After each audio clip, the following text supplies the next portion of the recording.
Hi everyone, this is JJUNA OPPA. Today we are going to learn how to say can and a special case of can't using the particle ga. Basically, in the last lesson, we learned that there are three ways to say can't in Korean. Let's briefly review them. The first one is 못 plus verb. The second one is 지 못하다. And the last one is 을 수 없다. 더 못 먹어요. I can't eat anymore. 더 먹지 못해요. I can't eat anymore. 더 먹을 수 없어요. I can't eat anymore.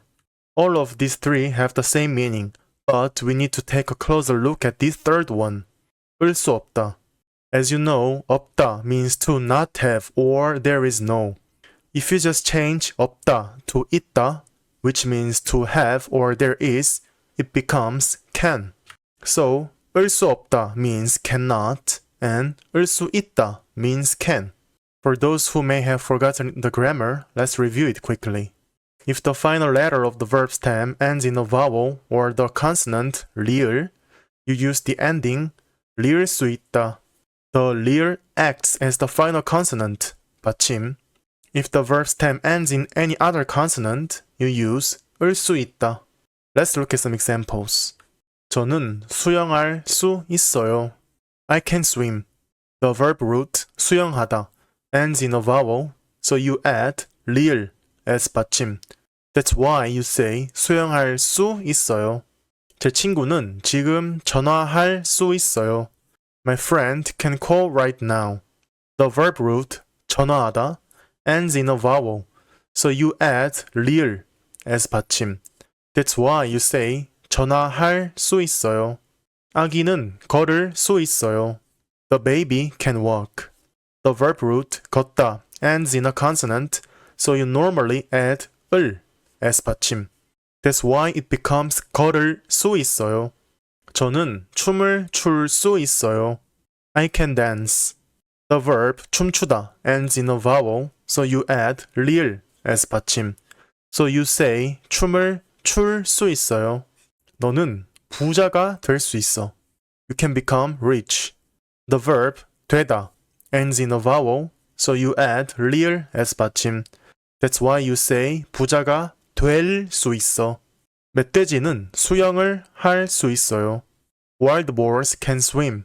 The verb 수영하다 ends in a vowel, so you add 리을 as 받침. That's why you say 수영을 할 수 있어요. For all of these examples, if you change the word 있다 to 없다, the meaning changes to cannot. Up to this point is quite simple. So now I want to give you a small tip. When you use cannot, you can emphasize it by adding the particle 가 to 수. This adds emotional intensity or a sense of frustration, urgency, or seriousness. In other words, adding 가 highlights that something is really impossible. Let's look at some examples. 너무 더워서 잘 수 없어요. It's too hot, so I can't sleep.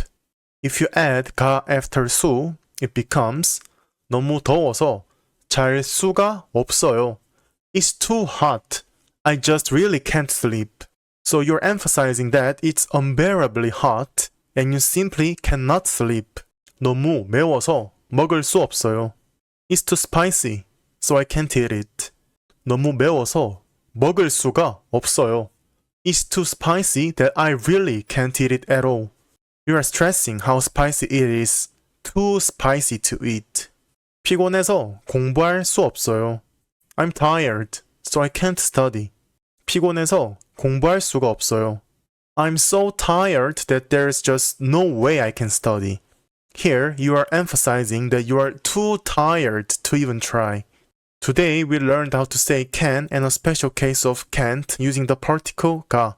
That's it for today's lesson, and if you have any questions, please leave them in the comments.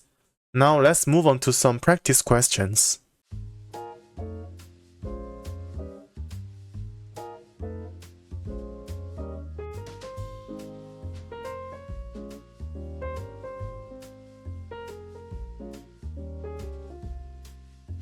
저는 피아노를 칠 수 있어요. 민지는 운전할 수 있어요. 이 문제는 혼자서 해결할 수 있어요. 그녀는 자전거를 탈 수 있어요. 저는 고기를 먹을 수 있어요. 너무 피곤해서 공부할 수가 없어요. 너무 시끄러워서 집중할 수가 없어요. 내일은 바빠서 도와줄 수가 없어요. 배가 아파서 먹을 수가 없어요. 요즘 바빠서 운동할 수가 없어요.